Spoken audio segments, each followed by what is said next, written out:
where the mind is without fear and the head is held high, where knowledge is free.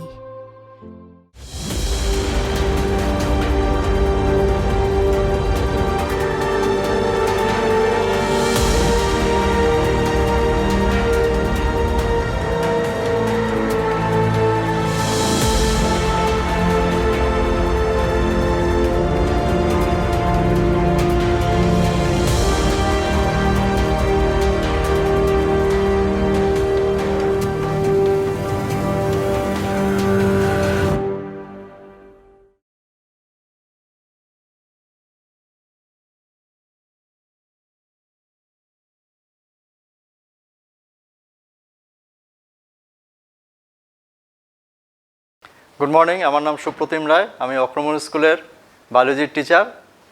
এর আগের দিন আমরা sell অর্গানেলিজের বেশ কিছু অংশ পড়িয়েছি। আজকে আরও কিছু অংশ সেগুলো পড়াবো। প্রথমে আমরা শুরু করছি গলগি বডিজ দিয়ে।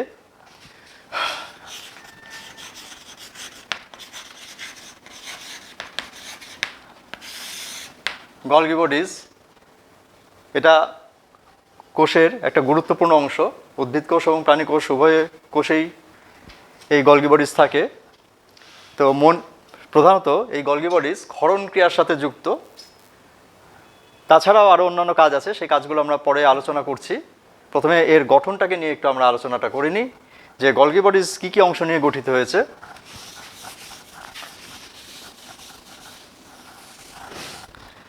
গলগি বডিজে আমরা মূলত তিনটে অংশকে পাবো। তার মধ্যে একটা হচ্ছে গিয়ে সিস্টার্নি, দুই নম্বর হচ্ছে গিয়ে ভেসিকল, এবং তিন নম্বর হচ্ছে গিয়ে ভ্যাকুওল।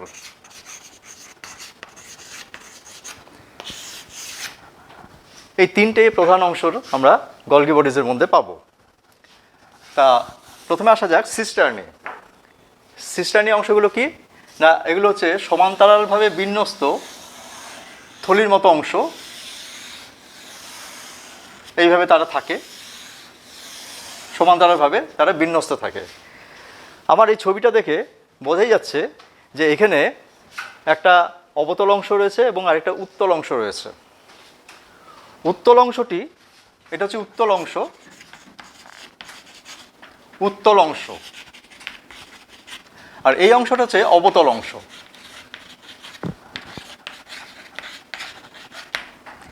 এই উত্তল অংশটা নিউক্লিয় পর্দার দিকে থাকে এবং এটাকে বলা হয় ফর্মিং ফেস বা সৃষ্টির তল। অপরদিকে অবতল অংশটি কোষ পর্দার দিকে থাকে, এটাকে আমরা বলছি এম ফেস, এম ফেস বা ম্যাচিউরিং ফেস বা পরিণতির তল।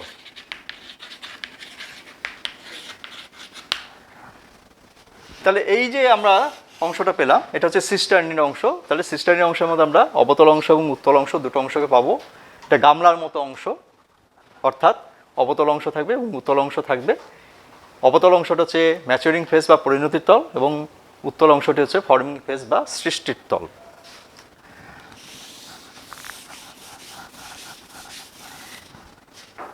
এই সিস্টার্নির যে অংশটা রয়েছে, এই সিস্টার্নির অংশের একটা দিকে থাকবে ছোট ছোট কিছু থলির মতো অংশ, আর অপর দিকে থাকবে বেশ বড় বড় গহ্বরের অংশ। এই ছোট ছোট থলির মতো অংশগুলিকেই বলা হচ্ছে গিয়ে ভেসিকল, আর বড় বড় গহ্বরের মতো অংশগুলিকে বলা হচ্ছে গিয়ে ভ্যাকুওল। তো আমরা যেটা বললাম যে সিস্টার্নি, ভেসিকল এবং ভ্যাকুওল, অর্থাৎ ভেসিকল হবে ছোট ক্ষুদ্র আর ভ্যাকুওল হবে গিয়ে বড়।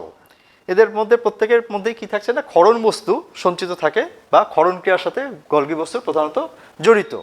তাছাড়াও কোষপাত বা সেল প্লেট যখন গঠিত হচ্ছে তখন সেখানে আমরা বলেছিলাম যে গলগিয়ান অংশ, গলগি বডিজ সেখানে ফ্র্যাগমোপ্লাস্ট গঠনে অংশগ্রহণ করে, অর্থাৎ কোষপ্রাচীর গঠনের সময় যে কোষপাত গঠিত হচ্ছে সেখানে গলগি বডিজের একটা ভূমিকা রয়েছে।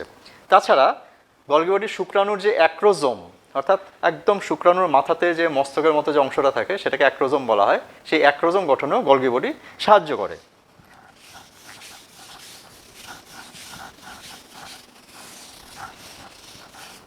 এরপরে আমরা আসছি এন্ডোপ্লাজমিক রেটিকুলাম।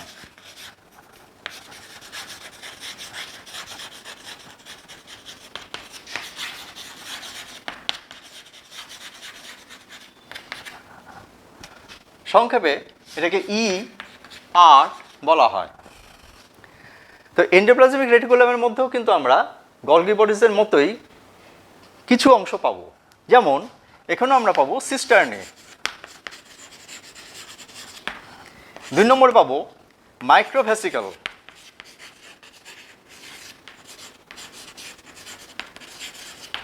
এবং 3 নম্বর পাবো টিউবিউল।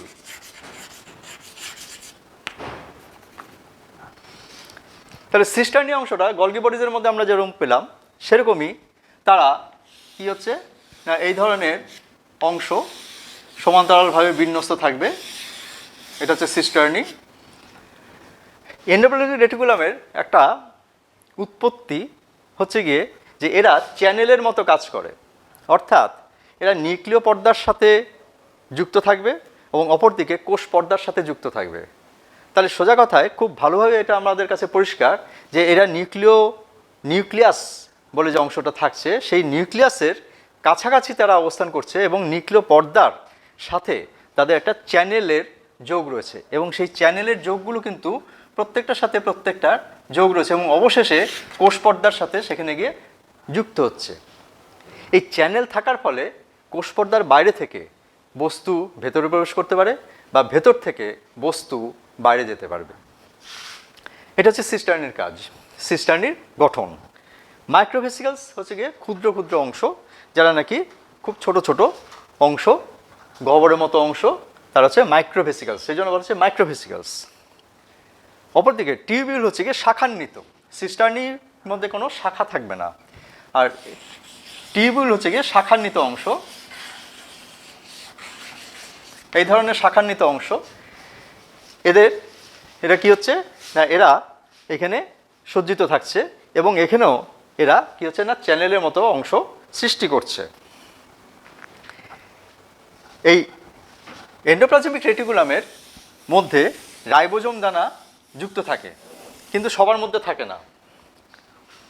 সিস্টার্নির মধ্যে রাইবোজোম দানা থাকে, ঠিক আছে, ভেসিকেলের মধ্যে সেখানে কিছুটা থাকে, কিন্তু টিউবিউলের মধ্যে সেখানে থাকে না।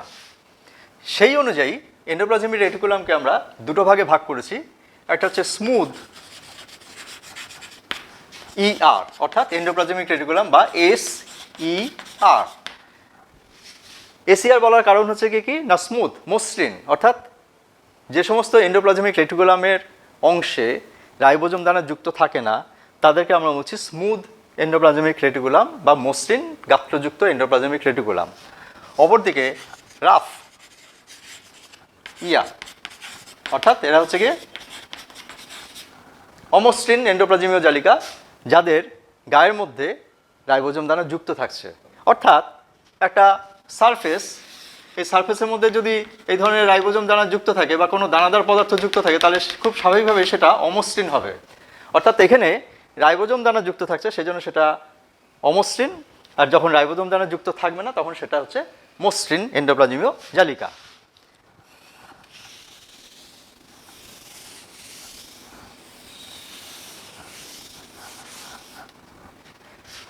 নেক্সট আমরা আসছি রাইবোজোম।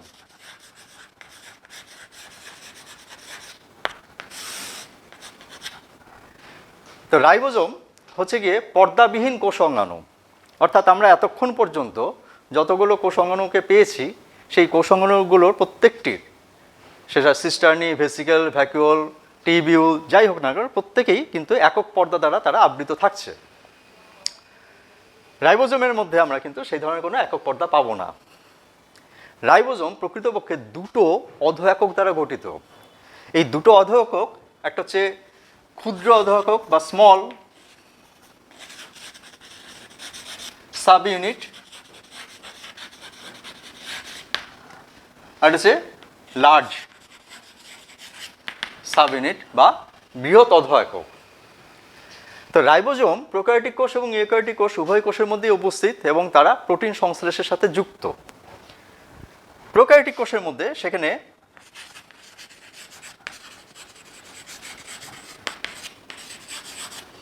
রাইবোজোমের প্রকৃতি হচ্ছে গিয়ে 70S প্রকৃতির, অপরদিকে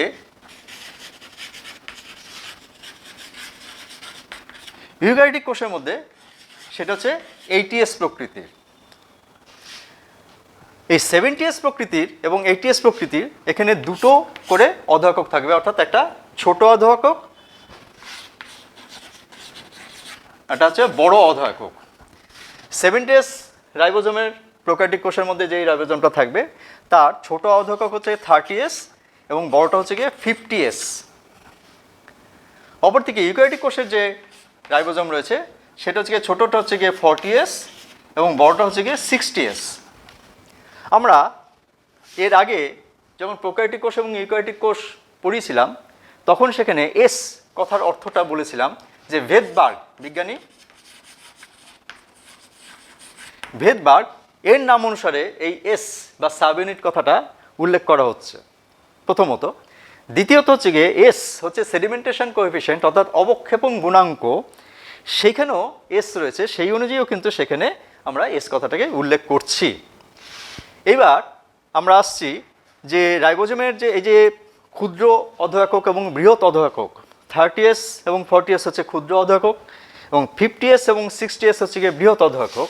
এই দুজনের মধ্যেই কিন্তু আবার ছোট ছোট অঞ্চল রয়েছে, 3টি করে অঞ্চল আমরা সেখানে পাবো। তাহলে সেখানে 30S অথবা 40S এরা হচ্ছে ছোট অধঃএকক, অপরদিকে 50S এবং 60S এটা হচ্ছে বড় অধঃএকক। ছোট অধঃএককের মধ্যে আমরা 3টে অঞ্চলকে পাবো, সেটা হচ্ছে কি একটা হচ্ছে হেড, একটা হচ্ছে বেস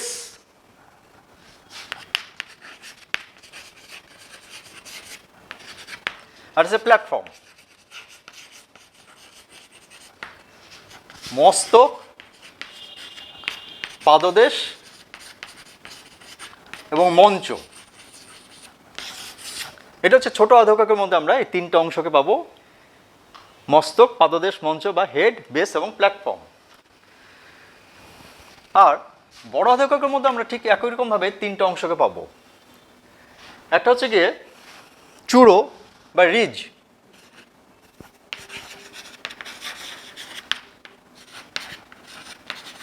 চূড়ো, বৃন্ত, স্টক এবং 3 নম্বর হচ্ছে গিয়ে কেন্দ্রীয় স্ফীতি।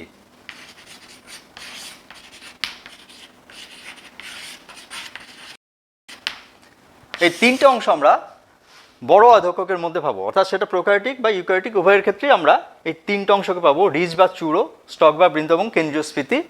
অপরদিকে ছোট অধঃএকক 30S বা 40S যাই হোক না কেন তার মধ্যে আমরা হেড, বেস এবং প্ল্যাটফর্ম বা মস্তক, পাদদেশ, মঞ্চ এই 3টে অংশকে আমরা পাবো।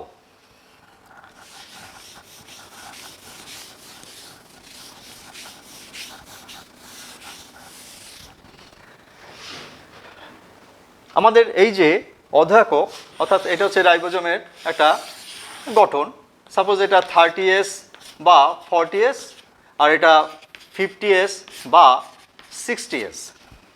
এই দুটো অধঃএকক কিন্তু সবসময় যে একসাথে থাকবে তা নয়, ম্যাগনেসিয়াম আয়নের ঘনত্ব দিয়ে তারা পরস্পরের সাথে যুক্ত হয়। কখন না, যখন প্রোটিন সংশ্লেষ হচ্ছে, সেটা প্রোক্যারিওটিক কোষ বা ইউক্যারিওটিক কোষ যেখানেই হোক না কেন, সেখানে যখন প্রোটিন সংশ্লেষ হবে তখনই কেবলমাত্র এই ক্ষুদ্র এবং বড় অধঃএকক কাছাকাছি এসে তারা পরস্পরের সাথে যুক্ত হয় এবং সেখানে সেন্ট্রাল ডগমা অর্থাৎ ডিএনএ থেকে mRNA তৈরি হবে এবং mRNA থেকে সেখানে প্রোটিন তৈরি হবে, এটাকে বলে সেন্ট্রাল ডগমা। এই সেন্ট্রাল ডগমার সময় যখন প্রোটিন সংশ্লেষণ হয় তখন mRNA-র উপরে এই রাইবোজোমের দুটো অধঃএকক অবস্থান করে এবং তখন সেখানে তাদের কোড অনুযায়ী কি হয় না প্রোটিন উৎপাদিত হয়, অ্যামাইনো অ্যাসিড তৈরি হয়, অ্যামাইনো অ্যাসিড থেকে প্রোটিন তৈরি হয়। এখানে এই দুটোকে আবার নিয়ে আসার কারণ হচ্ছে গিয়ে যে যখন এই ঘটনাটা ঘটে অর্থাৎ প্রোটিন সংশ্লেষণ যখন হয় তখন সেখানে আমরা আবার 3টে অঞ্চলকে পাবো, তার আগে না। এই 3টে অঞ্চলকে মনে রাখার জন্য এফ বলা হয়। এফ এ হচ্ছে গিয়ে অ্যামাইনো অ্যাসাইল সাইট,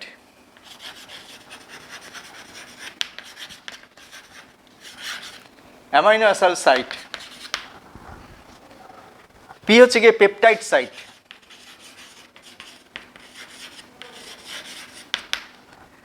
এবং ই হচ্ছে গিয়ে এক্সিট সাইট, এক্সিট সাইট। তাহলে অ্যামাইনো অ্যাসাইল অঞ্চল, পেপটাইড অঞ্চল, এক্সিট অঞ্চল, এই জিনিসগুলো বিস্তারিত বলতে গেলে আমাকে প্রোটিন সংশ্লেষে চলে যেতে হবে। সেই পোর্শনটা অন্য একজন শিক্ষক তিনি পড়াবেন।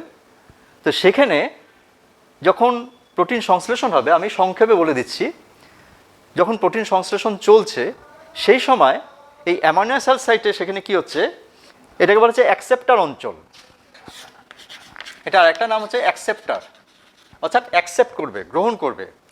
অ্যাকসেপ্টার অঞ্চল বা এ সাইট এটা কি করছে না অ্যাকসেপ্ট করছে।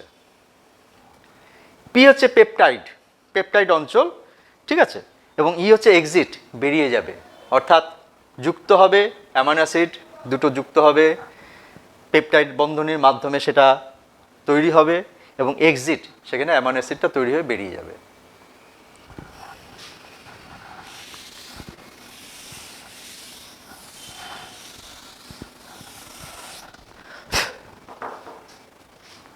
নেক্সট আমরা আসছি লাইসোজোম।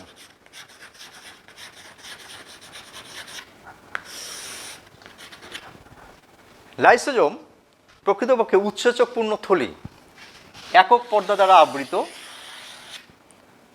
এটা হচ্ছে সীমাস্থ পর্দা বা লিমিটিং মেমব্রেন বলা হচ্ছে।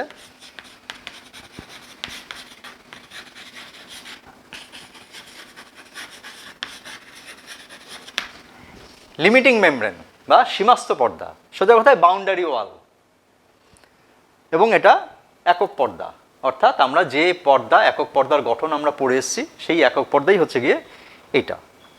এই একক পর্দা দ্বারা আবৃত ভেতরের যে অংশটা সেটাকে বলা হচ্ছে ধাত্র। ধাত্র, তো এই ধাত্র জিনিসটার মধ্যে কি কি থাকছে না, প্রথমেই বলা হচ্ছে যে লাইসোজোম হচ্ছে গিয়ে উৎসেচকপূর্ণ থলি। তাহলে এর মধ্যে প্রচুর পরিমাণে উৎসেচক থাকবে, বিভিন্ন ধরনের উৎসেচক থাকবে, এবং উৎসেচক ক্ষরণ করাই হচ্ছে গিয়ে এর প্রধান কাজ। তো সেখানে এই উৎসেচক ক্ষরণ করা এবং উৎসেচক তৈরি করা, এই অনুযায়ী আমরা লাইসোজোমকে কয়েকটা ভাগে ভাগ করছি। তার মধ্যে প্রথমে আসছে গিয়ে primary lysosome. Primary lysosome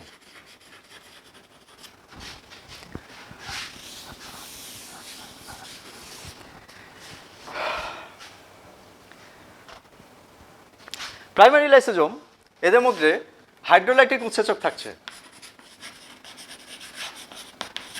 hydrolytic enzyme বা আর্দ্র বিশ্লেষণকারী উৎসেচক। কিন্তু এই আর্দ্র বিশ্লেষণকারী উৎসেচক থাকলেও, পরিপূর্ণ থাকলেও, তারা কিন্তু পরিপাকে অংশগ্রহণ করে না। ডাইজেশন, অর্থাৎ আমরা যে খাদ্য খাচ্ছি, আমরা নিচু ক্লাসেও পড়ে এসেছি যে আমরা যে বিভিন্ন প্রকার খাদ্য খাচ্ছি, আমাদের মুখগহ্বরে সেখানে লালা রসের মধ্যে সেখানে লাইসোজাইম উৎসেচক রয়েছে, টায়ালিন এবং মল্টেজ উৎসেচক রয়েছে। এই যে উৎসেচক টায়ালিন এবং মল্টেজ, তারা কি করছে, উৎসেচক, তারা খরিত হয়ে খাদ্য পরিপাকে সাহায্য করছে। আমাদের স্টমাক বা পাকস্থলীর মধ্যে সেখানে উৎসেচক রয়েছে, ক্ষুদ্রান্তের মধ্যে সেখানে প্রচুর পরিমাণে উৎসেচক রয়েছে, সেখানে অগ্নাশয় থেকে আসছে, ক্ষুদ্রান্ত থেকে নিঃসৃত হচ্ছে, উৎসেচক রয়েছে। তো এরা পরিপাকে অংশগ্রহণ করছে। কিন্তু প্রাইমারি লাইসোজোম বা প্রাথমিক লাইসোজোম যেটা রয়েছে, সেখানে হাইড্রোলাইটিক বা আর্দ্র বিশ্লেষণকারী যে উৎসেচক রয়েছে তারা কিন্তু কখনোই পরিপাকে অংশগ্রহণ করছে না। নেক্সট আমরা আসছি সেকেন্ডারি লাইসোজোম। সেকেন্ডারি লাইসোজোম পরিপাকে অংশগ্রহণ করছে এবং এর মধ্যে প্রচুর পরিমাণে উৎসেচক থাকছে, এরা পরিপাক ক্রিয়াতে একদম গুরুত্বপূর্ণভাবে অংশগ্রহণ করছে। তো এখানে অটোফ্যাগিক গহ্বর বা অটোফ্যাগোজোম এবং হেটারোফ্যাগোজোম বলে দুটো অংশ সৃষ্টি হয়।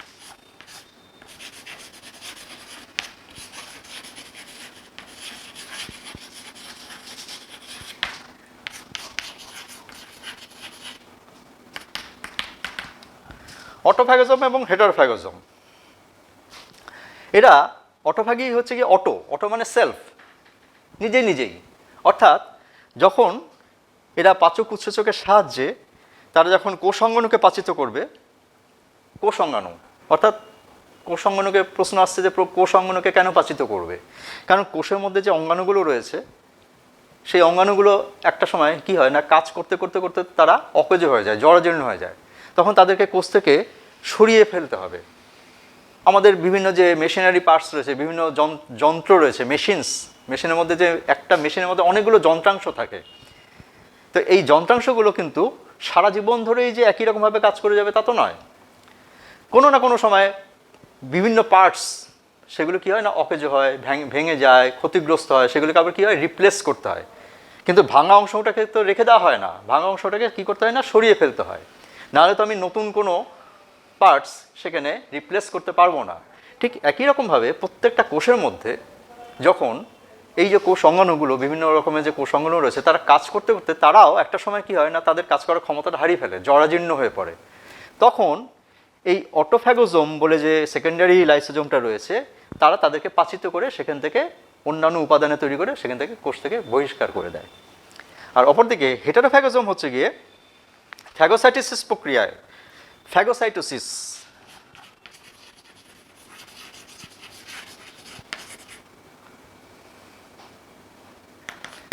ফ্যাগোসাইটোসিস প্রক্রিয়াতে খাদ্যকণা গ্রহণ যখন হচ্ছে, তখন সেটা হচ্ছে গিয়ে, তখন সেই খাদ্যকণা সমৃদ্ধ যে সেকেন্ডারি লাইসোজোম, তখন সেটাকে আমরা বলবো হেটারোফ্যাগোজোম। নেক্সট আমরা আসছি রেসিডুয়াল বডি।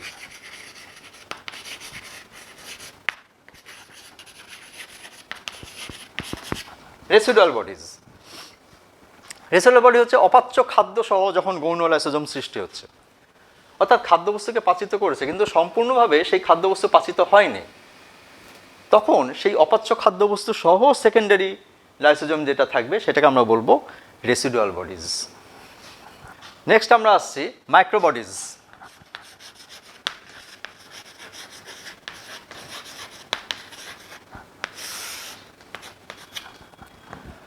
মাইক্রোবডিজ আমরা বলতে বোঝাচ্ছে যেসব কোষের মধ্যে, আদর্শ কোষের মধ্যে ছড়িয়ে ছিটিয়ে অবস্থান করবে তারা বিভিন্ন ধরনের গোলাকার হতে পারে, ডিম্বাকার হতে পারে ইত্যাদি, তাদের মধ্যে উৎসেচক থাকবে, ঠিক আছে।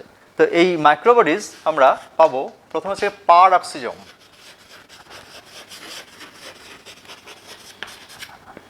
দুই নম্বর হচ্ছে গ্লাইঅক্সিজোম,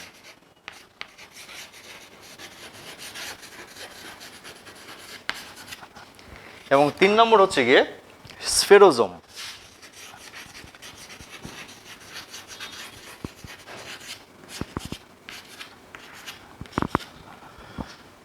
তো এই পারঅক্সিজোমস, গ্লাইঅক্সিজোমস এবং স্ফেরোজোমস এরা কি কাজ করছে, অর্থাৎ একটা আদর্শ কোষের মধ্যে এদের ভূমিকাটা কি? তা প্রথমেই বলি যে এরা প্রত্যেকেই কিন্তু একক পর্দা বেষ্টিত,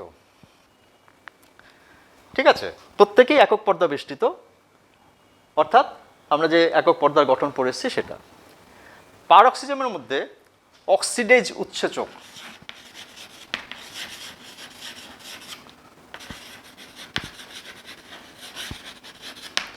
অক্সিডেজ নামক উৎসেচক থাকছে, অর্থাৎ এরা জারণ ক্রিয়ার সাথে অক্সিডেশন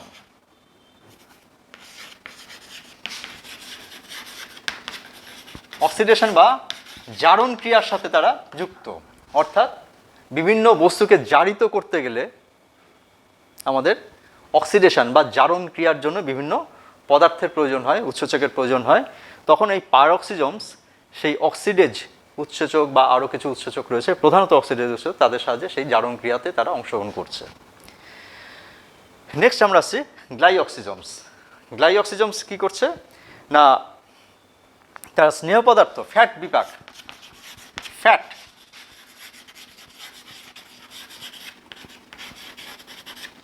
ফ্যাট মেটাবলিজমের সাথে তারা যুক্ত, অর্থাৎ আমরা যে ফ্যাট জাতীয় খাদ্য খাচ্ছি, বিভিন্ন ধরনের ফ্যাট জাতীয় খাদ্য যেগুলো আমরা গ্রহণ করছি, সেই ফ্যাট জাতীয় খাদ্যগুলিকে বিপাক ক্রিয়াতে অংশগ্রহণ করা, অর্থাৎ তাদেরকে বিপাক করা, অর্থাৎ ফ্যাটের বিপাক ঘটানোর জন্য গ্লাইঅক্সিজমস দায়ী। ফ্যাটের বিপাকে কি হবে না, ফ্যাটের বিপাক হচ্ছে গিয়ে সোজা কথায় সেখানে যে ফ্যাট জাতীয় খাদ্যের যে বিপাক ক্রিয়া হবে তা তার ভেঙে যাবে, তারা যে বিভিন্ন পদ্ধতিতে যে ভাঙবে সেই ক্রিয়াটাতে এই গ্লাইওসিজমস অংশগ্রহণ করছে। আর স্ফেরোজমস তারা কি করছে না, ফ্যাট জাতীয় খাদ্যকে সঞ্চিত করবে, স্টোরেজ অফ ফ্যাট, ফ্যাট জাতীয় খাদ্যকে তারা সঞ্চিত করে রাখবে। তাহলে পারঅক্সিজমস কি করবে না, অক্সিডেজ উৎসেচক বা অক্সিডেশন বা জারণ ক্রিয়ার সাথে যুক্ত। গ্লাইঅক্সিজমস ফ্যাট মেটাবলিজম বা ফ্যাট বিপাকের সাথে যুক্ত। আর স্ফেরোজমস ফ্যাট জাতীয় খাদ্য সঞ্চয়ের সাথে যুক্ত।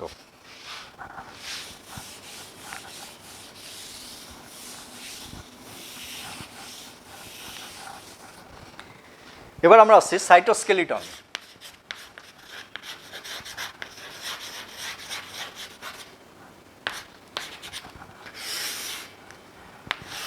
দুটো ভাগ, সাইটো এবং স্কেলিটন। সাইটো হচ্ছে গিয়ে সাইটোপ্লাজম, স্কেলিটন হচ্ছে গিয়ে কি ফ্রেমওয়ার্ক, কাঠামো।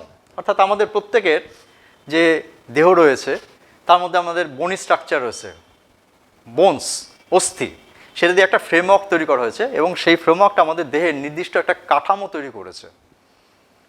এবং সেই কাঠামোটা কী করছে না, আমাদের শরীরে বিভিন্ন যে অঙ্গ প্রত্যঙ্গ রয়েছে তাকে সাহায্য করছে, আমাদের গমনাগমনে সাহায্য করছে, আমাদের নির্দিষ্ট যে ভঙ্গিমা সেটা বজায় রাখতে সাহায্য করছে, আমাদের শরীরের দৃঢ়তা প্রদান করছে।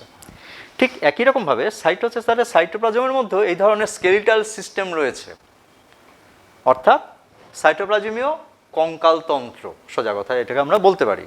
তো এই কঙ্কালতন্ত্র বা সাইটোস্কেলিটনের মধ্যে আমরা কি কি পাবো না, সেখানে মাইক্রোফিলামেন্ট, এক নম্বর হচ্ছে মাইক্রোফিলামেন্ট, দুই নম্বর হচ্ছে গিয়ে মাইক্রোটিবিউল, এবং তিন নম্বর হচ্ছে গিয়ে ইন্টারমিডিয়েট ফিলামেন্ট।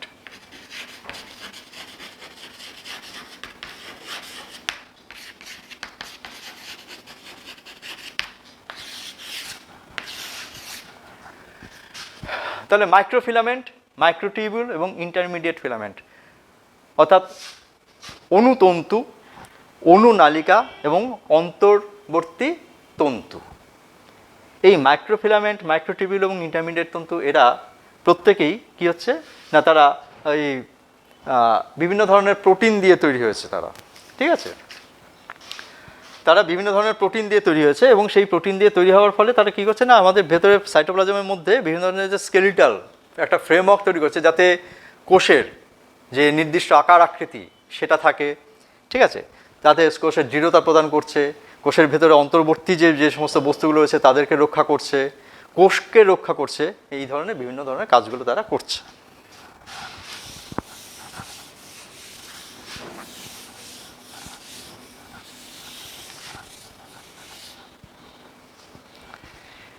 নেক্সট আমরা আসছি সিলিয়া এবং ফ্ল্যাজেলা।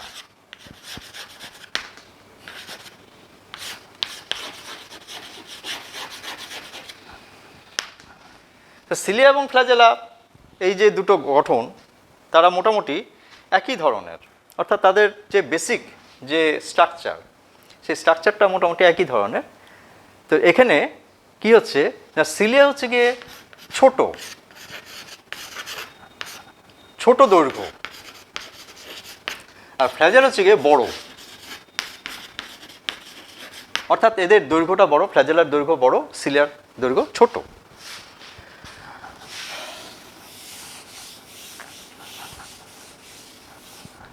তো এদের প্রাথমিক কতগুলো স্ট্রাকচার রয়েছে, সেটা এক্সিয়াল ফিলামেন্ট,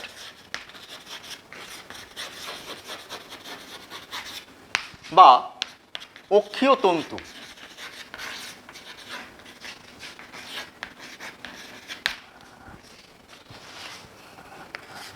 দুই নম্বর হচ্ছে গিয়ে বেসাল প্লেট,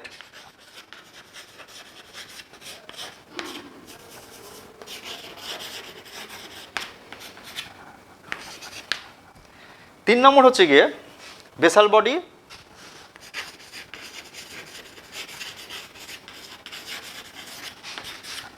এবং চার নম্বর হচ্ছে গিয়ে রুটলেট।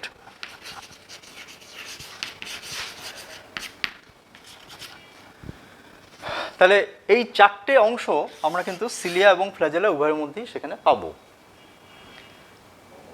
আমরা এই গঠনটা পড়ে আমরা সেন্ট্রিওলের গঠনে যাব। তো এই গঠনের সাথে সেন্ট্রিওলের গঠনের কিছুটা মিল রয়েছে। তো এইখানে প্রধানত আমি যেটা বলবো সেটা হচ্ছে যে এখানে 9টি করে অনুনালিকা রয়েছে, এ এবং বি, এইভাবে 9টা, এটা 1 2 3 4 5 6 7 8 এবং 9, এইভাবে তারা যুক্ত হয়ে রয়েছে এবং তাদের মধ্যে সেখানে কি আছে না লিঙ্কার রয়েছে, আর ভেতরে একটা অংশ রয়েছে হাব বলা হচ্ছে, সেই হাবের মধ্যে সেখানে কি রয়েছে আরও এই 3টে অনুনালিকা রয়েছে, তাদের সাথে সেখানে কেন্দ্রীয় দণ্ড বা শ্যাফট সেখানে যুক্ত রয়েছে।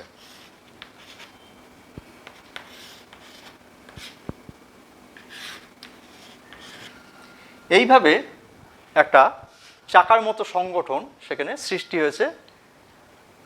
এই সংগঠনটার সাহায্যে কি হচ্ছে না আমাদের যে সিলিয়া বা ফ্ল্যাজেলা তার যে মূল যে গঠনটা সেই গঠনটা তৈরি হয়েছে।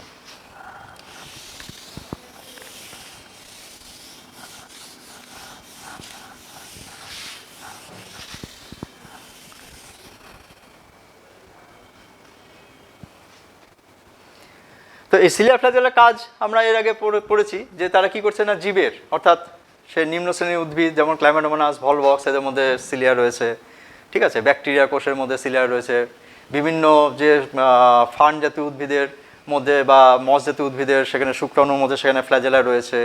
তো ফ্ল্যাজেলা এবং সিলিয়া, প্যারামেসিয়ামের মধ্যে তার সারা দেহগাত্রের বাইরের দিকে সেখানে সিলিয়া রয়েছে। এইভাবে সিলিয়া এবং ফ্ল্যাজেলা কী করছে না জীবের বিভিন্ন রকমভাবে তাদের গমনাগমনে, প্রধানত গমনাগমনেই সাহায্য করছে, মুভমেন্ট, ঠিক আছে। এরপরে আমরা আসছি সেন্ট্রিওল, সেন্ট্রোজোম, সোজা কথায় সেন্ট্রোজোম। তো সেন্ট্রোজোম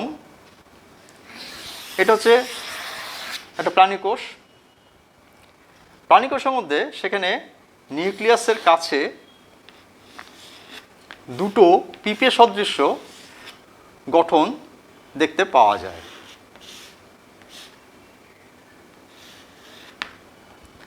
তারা পরস্পরের সাথে 90 ডিগ্রি কোণ করে থাকবে, 90 ডিগ্রি অ্যাঙ্গেলস করে তারা অবস্থান করবে।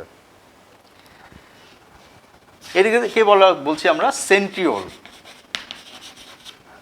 তাহলে এখানে দুটো সেন্ট্রিওল রয়েছে। আমরা কোষ বিভাজন পড়ে এসেছি। তো কোষ বিভাজনের সময় সেখানে আমরা দেখেছি, প্রাণী কোষ বিভাজনের সময় বলা হয়েছিল যে যখন প্রফেজ দশা শুরু হচ্ছে তখন সেন্ট্রোজোম থেকে দুটো সেন্ট্রিওল সৃষ্টি হয়েছে এবং দুটো সেন্ট্রিওলের মধ্যে একটি সেন্ট্রিওল এক মেরুতে থেকে যায় এবং আরেকটি সেন্ট্রিওল বিপরীত মেরুর দিকে যাত্রা শুরু করে এবং প্রফেজ দশার শেষে গিয়ে তারা কি হচ্ছে না দুটো সেন্ট্রিওল দুই মেরুতে অবস্থান করে। মেটাফেজ দশাতে আমরা দেখেছিলাম, পড়ে এসেছি যে এই সেন্ট্রিওল থেকে, প্রাণীকোষের ক্ষেত্রে এই সেন্ট্রিওল থেকে বেমতন্তুর সৃষ্টি হয়, অর্থাৎ তারা কোষ বিভাজনে অংশগ্রহণ করছে। তো আমরা এখানে এই সেন্ট্রিওলের গঠনটাই আজকে এখানে বিস্তারিতভাবে পড়ব। সেন্ট্রিওলের গঠন,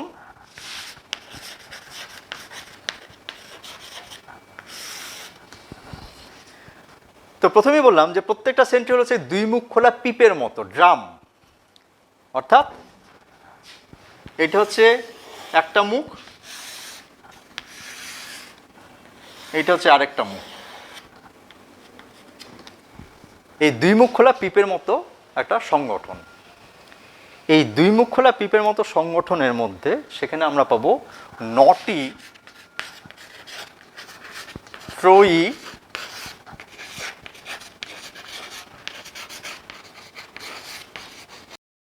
অনুনালিকা। আমরা কিন্তু সিলিয়া এবং ফ্ল্যাজেলের মধ্যে আমি দেখেছিলাম এ এবং বি, অর্থাৎ দুটি ছিল, 9টি ছিল, সংগঠনটা হচ্ছে 9টা, অর্থাৎ এ এবং বি করে এভাবে আমরা দেখেছিলাম যে 9টা রয়েছে সেখানে, কিন্তু এখানে দুটো নয়, এখানে 3টে থাকবে, এ বি সি। তাহলে আমি বড় করে আঁকছি, এ হচ্ছে ভেতরের দিকে, এটা হচ্ছে বি এবং এটা হচ্ছে সি। এইভাবে কিভাবে থাকছে না, এখানে হচ্ছে এ ভেতরের দিকে, এ বি সি, এটা হচ্ছে 1, আবার এ বি সি, এটা হচ্ছে 2। এখানে যে এ বি এবং সি, আবার এ বি এবং সি, এইভাবে এটা 1 2 3 এভাবে ঘুরে তারা এখানে অবস্থান করবে। এবং এই এ সেটা কিন্তু কন্টিনিউ, এখানে এ, বি এখানে বি, সি এখানে সি, অর্থাৎ এখানেও ঠিক একই রকমভাবে এই এ বি সি এইভাবে থাকবে। অর্থাৎ এটা যেহেতু অনুনালিকা, বলছে 9টি ত্রয়ী অনুনালিকা, এটা গোল গোল কোনো বস্তু নয়, ঠিক আছে? তাহলে এ হচ্ছে একটা অনুনালিকা, এই অনুনালিকা, এটা হচ্ছে এ অনুনালিকা, এ এখানে এ, বি অনুনালিকা, এটা হচ্ছে বি, এখানেও বি, এটা হচ্ছে সি অনুনালিকা, এখানেও সি। অনুনালিকা এটা গোল রসগোল্লার মতো বা পান্তোয়ার মতো কোনো জিনিস না। তাহলে এইভাবে যে অনুনালিকা এইভাবে থাকছে, অর্থাৎ এটা হচ্ছে 1টা 2টো 3টে 4টে 3 4 5 6 7 8 9, এবার 9টি ত্রয়ী অনুনালিকা এই খোলা মুখের যে ড্রামটা রয়েছে, পিপেটা রয়েছে, তাকে ঘিরে রয়েছে। ঠিক একই রকমভাবে এদিকেও রয়েছে, অর্থাৎ এদিকেও 1 2 3 4 5 6 7 8 এবং 9। কিভাবে থাকছে এবার না, পার্শ্ববর্তী, অর্থাৎ এখানে যে এ, তারপরে বি, তারপরে সি, এ বি সি, প্রত্যেকের মধ্যে 13টি করে উপনালিকা রয়েছে, অর্থাৎ এর মধ্যে এখানে 13টা রয়েছে, 1 2 করে এরকমভাবে 13টা উপনালিকা রয়েছে। বি এবং সি এর মধ্যে প্রত্যেকের মধ্যে 10টা করে, অর্থাৎ এখানে 13টা ফুল ফর্মে এখানে 13টা রয়েছে, টিউবুলিন প্রোটিন দিয়ে সেগুলো তৈরি হয়েছে। এই 13টা এর মধ্যে কমপ্লিটলি রয়েছে, বি এবং সি এর মধ্যে 10টা করে রয়েছে, কিন্তু তারা কি করছে, বি 10টা 3টে এর সাথে শেয়ার করছে, অর্থাৎ 3টে নালিকাতে এখানে 10 + 3 হচ্ছে গিয়ে এ থেকে, ফ্রম এ, এর 3টেকে শেয়ার করছে। আবার সি এর মধ্যেও 10টা রয়েছে, সেও কিন্তু +3 সে বি এর কাছ থেকে শেয়ার করছে। এইভাবে তারা পরস্পরের সাথে সংযুক্ত হয়ে রয়েছে। এটা হলো একটা সংগঠন। দ্বিতীয়ত হচ্ছে গিয়ে এই যে পাশাপাশি যে রয়েছে এ, এর সাথে সি একটা প্রোটিন যোজক বা লিঙ্কার রয়েছে, এটাকে বলেছে সিএ লিঙ্কার, সি এ লিঙ্কার, লিঙ্কার মানে যোজক, লিঙ্ক করছে, যুক্ত করছে। তাহলে এ এবং সি পরস্পরের সাথে কি হচ্ছে না, এসি লিঙ্কারের সাথে যুক্ত হচ্ছে। আবার ঠিক তার পাশে এসি লিঙ্কার, আবার ঠিক পাশে এসি লিঙ্কার। তাহলে এই যে লিঙ্কারটা, এই লিঙ্কারটা কি হচ্ছে না, এটাকে আটকে রেখেছে, এইভাবে প্রত্যেকের সাথে প্রত্যেকে যুক্ত হয়েছে। তাহলে আমি আরেকবার বলছি, আমরা অন্য একটা মডেলে যাব। এই মডেলটাতে কি পেলাম আমরা না, 9টি ত্রয়ী অনুনালিকা রয়েছে এ ভেতর থেকে, এ বি সি, এ 13টি উপনালিকা দিয়ে গঠিত, বি এবং সি প্রত্যেকে 10টি করে উপনালিকা দিয়ে গঠিত। এর 13টি উপনালিকার যখন বি এর সাথে যুক্ত হচ্ছে, তখন বি এর 10টা, এর থেকে 3টে সে শেয়ার করছে। আবার সি এর মধ্যে রয়েছে 10টা, সে বি এর থেকে 3টাকে শেয়ার করছে। তাহলে এটা হলো একটা মডেল। আমরা নেক্সট এটার আরেকটা সংগঠনে যাব। এটাতে আমরা গেলাম বাইরের দিকটা। এই বাইরের দিকে এখানে শেষ হওয়ার আগে বলবো যে এখানে প্রত্যেকটা অংশে একটা করে বাল্বের মতো স্ফীত অংশ থাকবে। প্রত্যেকটা ত্রয়ী অনুনালিকার অংশ অর্থাৎ এবিসি এর মধ্যে সেখানে কি হচ্ছে না একটা করে স্ফীত অংশ থাকছে। এই স্ফীত অংশটার নাম হচ্ছে গিয়ে স্যাটেলাইট। স্যাটেলাইট বাল্বের মতো স্ফীত অংশ। তাহলে কটা থাকবে না 9টি ত্রয়ী অনুনালিকা, প্রত্যেকটা থেকে একটা করে স্যাটেলাইট তৈরি হয়েছে। তাহলে এদিকে 9টা, এদিকেও 9টা। বোঝা গেল? এদিকেও আমরা 9টা স্যাটেলাইটকে পাবো, এদিকেও আমরা 9টা স্যাটেলাইটকে পাবো। নেক্সট আমরা সাইকেলের চাকা সবাই দেখেছি। সাইকেলের চাকার ঠিক মাঝখানে যে একটা রডের মতো অংশ থাকে সেটার নাম হাব। সাইকেলের দোকানে গিয়ে যদি বলা হয় তখন বলবে যে হাবটা নষ্ট হয়ে গেছে বা হাব, এটাকে হাব নামই বলা হচ্ছে হাব। এই হাব থেকে স্পোক বেরিয়ে সাইকেলের রিমটার সাথে, তাহলে এইটা যদি হাব হয় তাহলে এখান থেকে স্পোকের মতো অংশ বেরিয়ে সাইকেলের রিমের সাথে যুক্ত হয়েছে। তো অ্যাকচুয়ালি আমরা এটাকে ব্যাখ্যা করছি এখন কার্ট হুইল মডেল দিয়ে, গরুর গাড়ির চাকা। তো গরুর গাড়ির চাকা হোক বা সাইকেলের চাকা হোক, সেখানে একটা কেন্দ্রীয় দণ্ড থাকবে। এই কেন্দ্রীয় দণ্ডটাকে বলা হচ্ছে হাব। যে কোনো সাইকেলের দোকানে গিয়ে তোমরা যদি জিজ্ঞাসা করো তাহলে বলে দেবে যে এই অংশটার নাম হচ্ছে হাব, HUB হাব। এখান থেকে কি হচ্ছে না স্পোকের মতো অংশ বেরোবে। স্পোক সাইকেলের চাকাতে যেমন স্পোক থাকে ঠিক সেরকম। কটা বেরোবে? 9টা। কেন? এখানে 9টি ত্রয়ী অনুনালিকা রয়েছে। এই স্পোকের মতো অংশটা বেরিয়ে কোথায় যুক্ত হবে? এই যে সিএ লিঙ্কারের সাথে যুক্ত হবে। তাহলে কি হলো? 1 2 3 4 এইভাবে কি হলো না 9টি স্পোকের মতো অংশ কেন্দ্রীয় দণ্ড বা হাব থেকে বেরোলো, বেরিয়ে গিয়ে তারা সিএ লিঙ্কারের সাথে যুক্ত হলো, যুক্ত হয়ে গিয়ে একটা সংগঠন তৈরি করলো। এটি হচ্ছে সেন্ট্রিওলের গঠন। নেক্সট আমরা আসছি কোষের, আমরা অঙ্গাণুগুলিকে নিয়ে আলোচনা করলাম। কোষের বিভিন্ন পর্দা, কোষ পর্দা, কোষ প্রাচীরকে নিয়ে আমরা আলোচনা করলাম। বিভিন্ন অঙ্গাণুগুলোর কাজকে নিয়ে আমরা আলোচনা করলাম। এবার সম্পূর্ণভাবে কোষের এই যে কাজগুলো যে সংগঠিত হচ্ছে তারও একটা নিয়ন্ত্রক রয়েছে, অর্থাৎ যাকে আমরা বলছি কোষের মস্তিষ্ক অর্থাৎ নিউক্লিয়াস। নিউক্লিয়াসকে বলা হচ্ছে কোষের মস্তিষ্ক। তার কারণ হচ্ছে গিয়ে যে নিউক্লিয়াস কোষের মধ্যে যে যাবতীয় বিপাক্রিয়া বা যাবতীয় কাজকর্ম চলছে সেই কাজকর্মগুলিকে এই নিউক্লিয়াস নিয়ন্ত্রণ করছে। যেমন আমাদের শরীরে যাবতীয় যে কাজকর্ম, কিভাবে কি করব, সমস্ত কাজকর্ম বিপাকীয় কাজ থেকে আরম্ভ করে চলন গমন ইত্যাদি বিভিন্ন কাজকর্মগুলো সেগুলো নিয়ন্ত্রণ করছে মস্তিষ্ক। ঠিক নিউক্লিয়াসও তাই, প্রত্যেকটা কোষের মধ্যে এই নিউক্লিয়াস সেই কাজগুলো করে থাকছে। সেই জন্য নিউক্লিয়াসকে কোষের মস্তিষ্ক বলা হয়। তো এই নিউক্লিয়াসের সংগঠন আমরা আলোচনা করব। একটা আদর্শ নিউক্লিয়াসকে নিয়ে আমরা দেখছি।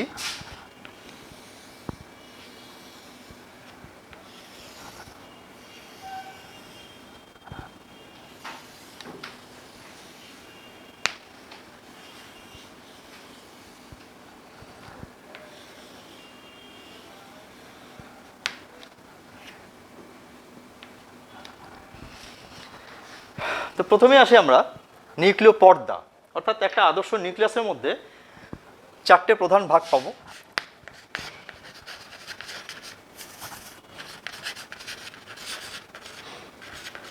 নিউক্লিয়ার মেমব্রেন, 2 নম্বর হচ্ছে গিয়ে নিউক্লিওলাস, 3 নম্বর হচ্ছে গিয়ে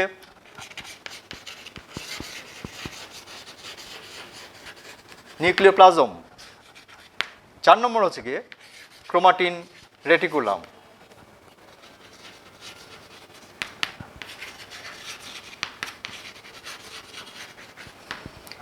একটা আদর্শ নিউক্লিয়াসের মধ্যে আমরা এই 4টে ভাগকে পাবো। নিউক্লিয়ার মেমব্রেন বা নিউক্লিয় পর্দা, নিউক্লিওলাস, নিউক্লিওপ্লাজম বা নিউক্লিয় রস এবং ক্রোমাটিন রেটিকুলাম বা ক্রোমাটিন জালিকা।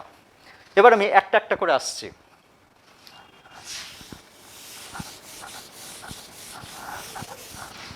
প্রথমে আসছি নিউক্লিয় পর্দা, নিউক্লিয়ার মেমব্রেন।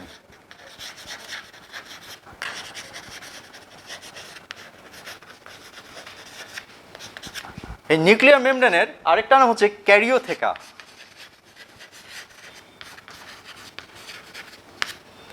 ক্যারিওথেকা আমরা প্রোক্যারিওটিক এবং ইউক্যারিওটিক কোষ যখন পড়েছিলাম তখন ক্যারিয়ন কথাটার অর্থ ব্যাখ্যা করেছিলাম। ক্যারিয়ন কথার অর্থ হচ্ছে নিউক্লিয়াস। তাহলে প্রোক্যারিওটিক মানে আদি নিউক্লিয়াস, ইউক্যারিওটিক মানে হচ্ছে গিয়ে আদর্শ নিউক্লিয়াস। তাহলে ক্যারিও কথাটা যেখানেই থাকবে সেখানে জানবো যে it is related with the nucleus, মানে নিউক্লিয়াসের সাথে সম্পর্কিত। থেকা কথার অর্থ হচ্ছে গিয়ে আবরণ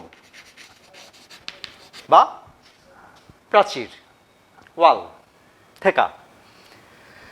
তো নিউক্লিয় পর্দা এখানে কি হচ্ছে না, এখানে দুটো পর্দা রয়েছে, অর্থাৎ দুটি একক পর্দা দ্বারা আবৃত একটা সংগঠন। এই দুটো একক পর্দার মধ্যে বাইরেরটাকে বলছি আমরা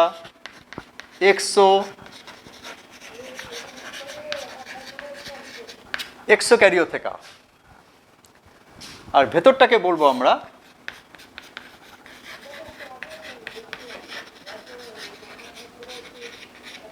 এন্ডোক্যারিওথেকা, অর্থাৎ বাইরের পর্দা বা বহিস্থ পর্দা এবং ভেতরের পর্দা, বহিস্থ নিউক্লিয় পর্দা, অন্তঃস্থ নিউক্লিয় পর্দা, এক্সোক্যারিওথেকা, এন্ডোক্যারিওথেকা। দুটো পর্দা খুব ভালো করে আমি দেখিয়েছি এখানে।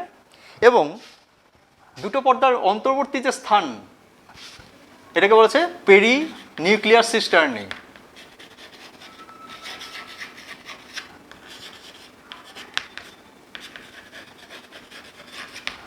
পেরি নিউক্লিয়ার সিস্টার্নি বলা হচ্ছে। তাহলে এন্ডোক্যারিওথেকা এবং এক্সোক্যারিওথেকার অন্তর্বর্তী স্থানে যে স্পেসটা থাকবে সেটাকে আমরা বলছি পেরি নিউক্লিয়ার সিস্টার্নি। আমরা মাইটোকন্ড্রিয়া এবং ক্লোরোপ্লাস্ট যখন পড়েছিলাম তখনই কিন্তু এই টার্মটাকে আমরা ইউজ করেছিলাম। তখন সেখানে আমরা বলছিলাম পেরি মাইটোকন্ড্রিয়ার ক্ষেত্রে আমরা বলছিলাম পেরি মাইটোকন্ড্রিয়াল স্পেস, এবং প্লাস্টিডের ক্ষেত্রে আমরা বলেছিলাম পেরি প্লাস্টিডিয়াল স্পেস। কেন না, সেখানেও কিন্তু বহিস্থ একক পর্দা এবং অন্তঃস্থ একক পর্দা, দুটো একক পর্দা দ্বারা মাইটোকন্ড্রিয়া এবং ক্লোরোপ্লাস্ট আবৃত ছিল। যখনই দুটো একক পর্দা থাকবে তাহলে তার মাঝখানে একটা স্পেস থাকবে, ঠিক আছে? তাহলে মাইটোকন্ড্রিয়ার ক্ষেত্রে সেটা ছিল আমাদের পেরি মাইটোকন্ড্রিয়াল স্পেস, ক্লোরোপ্লাস্টের ক্ষেত্রে সেটাকে আমরা বলেছিলাম পেরি প্লাস্টিডিয়াল স্পেস, আর নিউক্লিয়াসের ক্ষেত্রে তখন সেটাকে আমরা বলছি পেরি নিউক্লিয়ার সিস্টার্নি। এবার হচ্ছে গিয়ে না, এই পর্দার মধ্যে সেখানে কি থাকছে না, দেখো মাঝখানে মাঝখানে গ্যাপ রয়েছে, এগুলো হচ্ছে নিউক্লিয় ছিদ্র, নিউক্লিয়ার পোর বা নিউক্লিয় ছিদ্র। এই নিউক্লিয় ছিদ্র এখানে বিভিন্ন জায়গাতে স্থানে স্থানে স্থানে স্থানে সেখানে রয়েছে। তো মোটামুটিভাবে নিউক্লিয় মেমব্রেন বা ক্যারিওথেকার আমরা এখানে একটা গঠন পেলাম। নেক্সট আমরা আসছি নিউক্লিওলাস।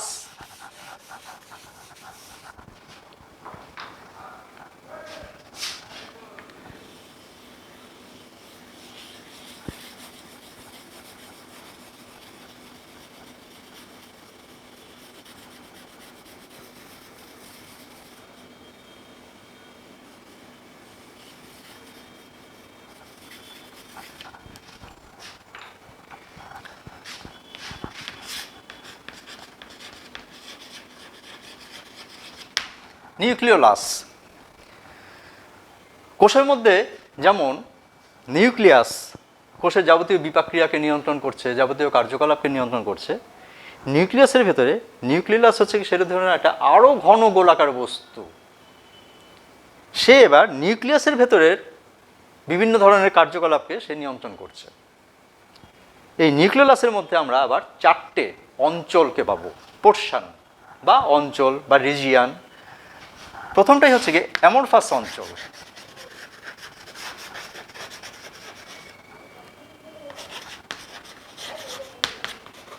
বা পোর্শন অর্থাৎ অনিয়তাকার অঞ্চল।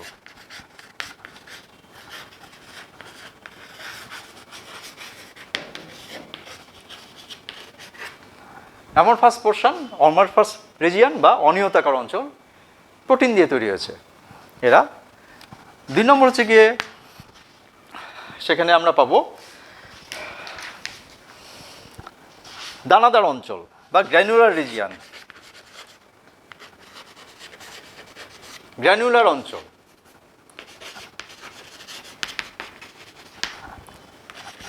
তিন নম্বরে পাবো ফাইব্রিলার অঞ্চল এবং 4 নম্বরে পাবো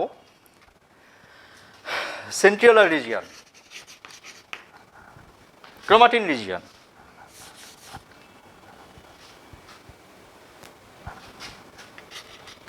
অন্ত এবং বহি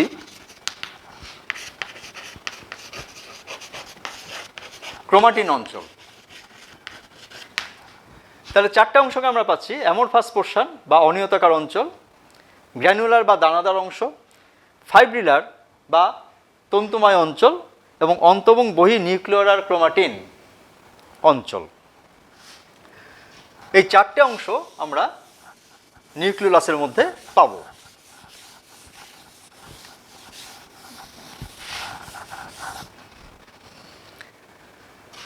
নেক্সট আমরা আসছি নিউক্লিওপ্লাজম বা নিউক্লিয় রস।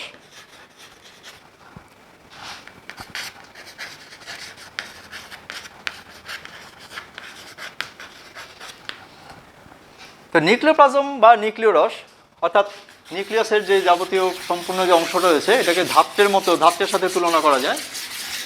তারা এইভাবে ছড়িয়ে সম্পূর্ণ নিউক্লিয়াসের ভেতরে তারা ছড়িয়ে রয়েছে। এখানে আমরা ডিএনএ পাবো,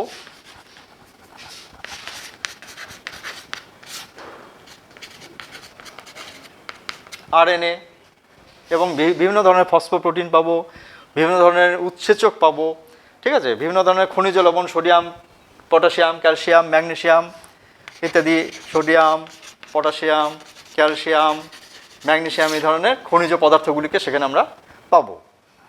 এটা হচ্ছে নিউক্লিওপ্লাজম।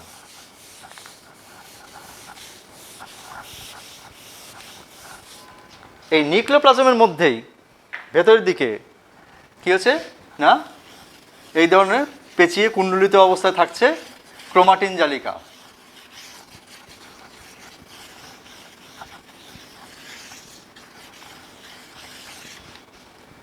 এটাকে বলা হচ্ছে ক্রোমাটিন রেটিকুলাম।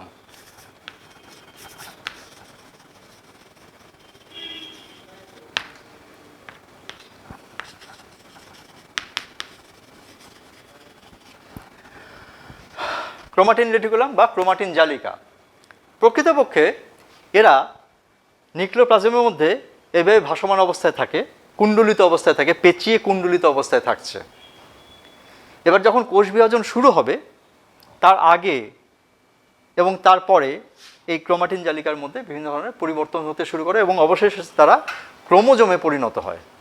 ক্রোমোজোমে পরিণত হওয়ার পরে তারপরে তারা আবার পরবর্তী যে বিভিন্ন কাজকর্ম রয়েছে সেখানে তারা অংশগ্রহণ করে। তো এই ক্রোমাটিন রেটিকুলাম এখানে আমরা আগেও বলেছিলাম সেখানে 2 ধরনের হয়ে থাকে। একটা হচ্ছে ইউক্রোমাটিন,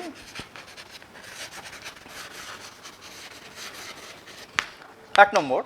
2 নম্বর হচ্ছে কি হেটারোক্রোমাটিন।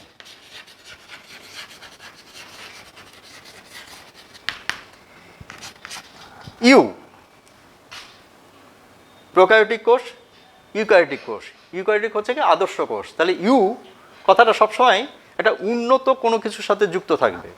তাহলে ইউক্রোমাটিন হচ্ছে গিয়ে সেই ধরনের ক্রোমাটিন যারা খুব সূক্ষ্ম অবস্থায় থাকবে, যারা স্থির নিউক্লিয়াসে হালকা রঞ্জক ধারণ করবে এবং তারা সক্রিয় জিন বহন করবে, অ্যাক্টিভ জিন, অর্থাৎ যেই জিনটা সক্রিয়, তারা বিভিন্ন কাজগুলো করছে। তো এখানে এই স্থির নিউক্লিয়াসে হালকা রঞ্জক ধারণ করছে এই কথাটা একটু বুঝতে হবে। স্থির নিউক্লিয়াস কাকে বলছে? যেই নিউক্লিয়াসটা কোষ বিভাজনে অংশগ্রহণ করছে না সেটাকে বলা হচ্ছে স্থির নিউক্লিয়াস। অর্থাৎ বিভাজনে অংশগ্রহণ যেই কোষ করছে না বা যেই নিউক্লিয়াস অংশগ্রহণ করছে না তাকে বলা হচ্ছে কি স্থির নিউক্লিয়াস। তাহলে এই স্থির নিউক্লিয়াসে তারা কি হবে, তারা খুব সূক্ষ্ম জালকের মতো পেঁচিয়ে থাকবে, যার ফলে তারা এবং হালকা রং ধারণ করবে। অর্থাৎ আমরা যদি ক্রোমোজোমকে যদি রঞ্জিত না করি, স্টেইনড না করি, তাহলে কিন্তু তাদেরকে আমরা দেখতে পাবো না। কাজেই যখন স্টেনিং করা হবে স্থির নিউক্লিয়াসকে কিছুটা পোর্শন দেখা যাবে তারা হালকা রং ধারণ করছে, সেটা হচ্ছে ইউক্রোমাটিন, যারা সক্রিয় জিন বহন করছে। আর হেটারোক্রোমাটিন হচ্ছে গিয়ে উল্টো, অর্থাৎ তারা স্থির নিউক্লিয়াসে গাঢ় রঞ্জকে রঞ্জিত করবে, তারা অনেক বেশি মোটা হবে এবং তারা কখনোই কিন্তু সক্রিয় জিন পরিবহন করবে না। নেক্সট আমরা আসছি ক্যারিওজোম, অর্থাৎ সম্পূর্ণ নিউক্লিয়াসের মধ্যে যে গোলাকার ক্রোমাটিন পদার্থ, কিছু গোল গোল ক্রোমাটিন পদার্থ দেখতে পাওয়া যায়, এদেরকে বলা হচ্ছে ক্যারিওজোম।